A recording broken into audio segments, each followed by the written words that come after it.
We now have several consecutive months of progressively lower inflation statistics. And while some of the data in these CPI reports is encouraging and does show progress fighting inflation, most of that progress is being driven by reduction in prices of energy. And when you look behind that data point, you realize this energy progress isn't really progress at all. This is part 2 of my interview series with the Happy Hawaiian, which I'm referring to as garbage in, garbage out, where the Federal Reserve is making decisions about monetary policy based on flawed data points. And in part 1, we talked about how inflation statistics for the rent were being skewed by some errors in the way the data is being measured, and it's not accurately reflecting the situation on the ground. And in part 2, we're talking about energy.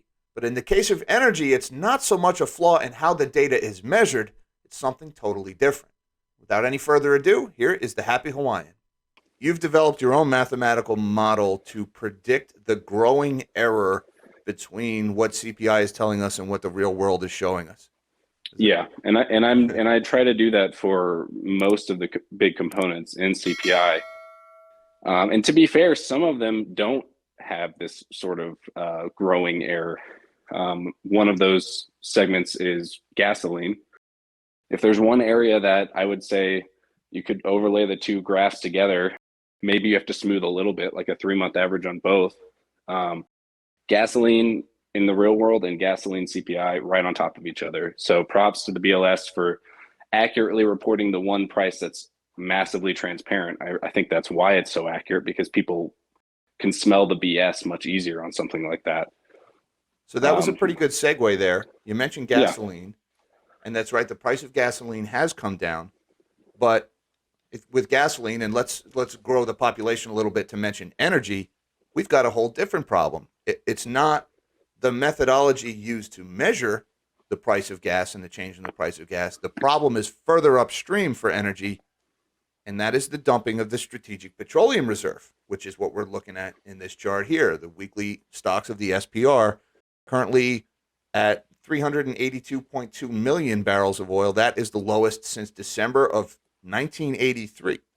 So the problem with the energy input to inflation isn't the way they're measuring it. The problem is the whole market is being skewed by this massive artificial supply that has been pumped into the market since, I guess, May is when they started. And that's all coming to an end. So, right. Again, garbage in, garbage out. Maybe the problem isn't with the measurement of the oil prices, but the oil market itself has been so manipulated. And again, the Fed is making monetary policy decisions based on what the energy inflation and the CPI inflation is doing. But those are not accurate readings because it doesn't reflect the real world supply demand dynamics in the oil market. So again, We've got a flawed data point. Yeah, and it's exactly like you said. This one isn't a BLS CPI measurement issue. They're measuring the real world price of energy, gasoline specifically here. It's just the real world price this time has some manipulation to it. And, people might have differing opinions on how ethical it was to dump this oil to put the price down. A lot of people said it was just to get a better election result, which I totally believe personally, especially since the SPR dumps are now conveniently ending right after the election, despite the war in Russia, between Russia and Ukraine continuing, which was the stated reason for the SPR dumps. But if you look historically, under Bush, when the Afghan and Iraq wars began, there was a massive, and then also again under Hurricane Katrina, even worse, there were massive price spikes in the price of gasoline. He didn't dump the SPR to help his political approval. And under Obama, at one point, the price of gas went from like $1.80 to $4.50 for another geopolitical event. I'm trying to remember what exactly was happening at the time. It was 2011, 2012 time. Yep. And he didn't dump it either. So yeah, there were very, very small releases from the SPR. They were singular data points. You can just barely see them in the chart. Right here is the we'll call it the 9/11 release. Now it wasn't 9/11, it was before, but You can just barely make out a dump in the SPR here. You can just barely make out the dump in the SPR after Katrina. And here in 2011, you can just barely make it out. I mean, they were a few million barrels, small, Right. one-time and done dumps. Now, compare that with Nothing what like we've today. seen here. I mean, just there is no comparison, folks. There is just Right. there's no comparison. Yeah. And it seems very politically motivated. And now we've shot our shot. There's not a lot of ammunition left in the tank. I mean, 380 million barrels, but there is some minimum that needs to be held in each of these tanks. And also the type of gas or oil that's released matters too. And I believe we've released the vast majority of, can't remember if it's the sweet or sour The now. medium sour crude Yeah. is what our refineries like. Yep.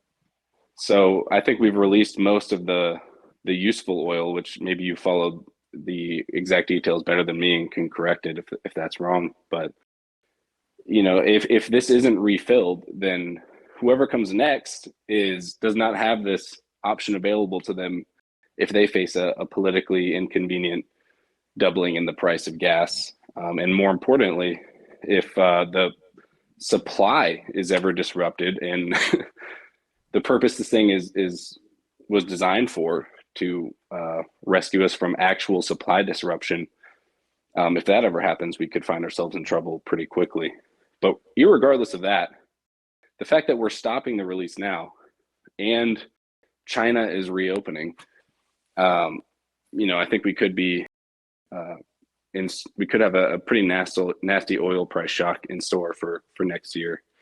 Yep. Now that supply has been shut off, that was artificially added, and demand that was artificially suppressed in China should be coming back. So again, from a data accuracy standpoint, put yourself in the position of the Fed.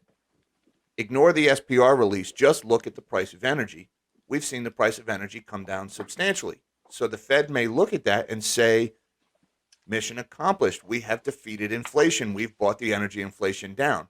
But it wasn't the rate hikes in the QT that did that. It was the dumping of the SPR. So garbage in, garbage out. We have skewed the energy markets, and the Fed is looking to the energy markets for results of their monetary policy, and they're seeing something, but it's what they're seeing is not the message that they're getting. The message they're getting is we're beating inflation here. Look at what gas prices have done. But they're not considering why it's done that. And the world is in for a shock. These prices are going to rebound very substantially. I mean, barring some catastrophic demand destruction event, which may or may not happen, we have burned future supply of oil, and now we're going to have to add that to future demand that's going to drive prices higher. It's basically debt. So once again, we have a case where the information in the consumer price index is not accurately reflecting the situation on the ground. Now, in the first part, we talked about how the rent was actually coming down even though the CPI rent statistics are still going up. So it was artificially skewing inflation to the upside when it comes to rent. But when it comes to energy, we're artificially skewing the inflation numbers down with all of this dumping from the SPR. So with two of the main drivers of the inflation statistic, the rent and the energy, both being manipulated in opposite directions, it's really hard to get an accurate measure of what the state of inflation is. And if you can't accurately measure inflation, then you can't make sound judgment calls for monetary policy based on inaccurate readings. Garbage in, garbage out. This was just part 2 of my interview with the Happy Hawaiian. There is still one part left where we talk about an even bigger manipulation going on. That is the job statistics. I'll put a link in the description down below to the Happy Hawaiian's Twitter feed. I highly recommend you follow him. And until next time, live small and dream big.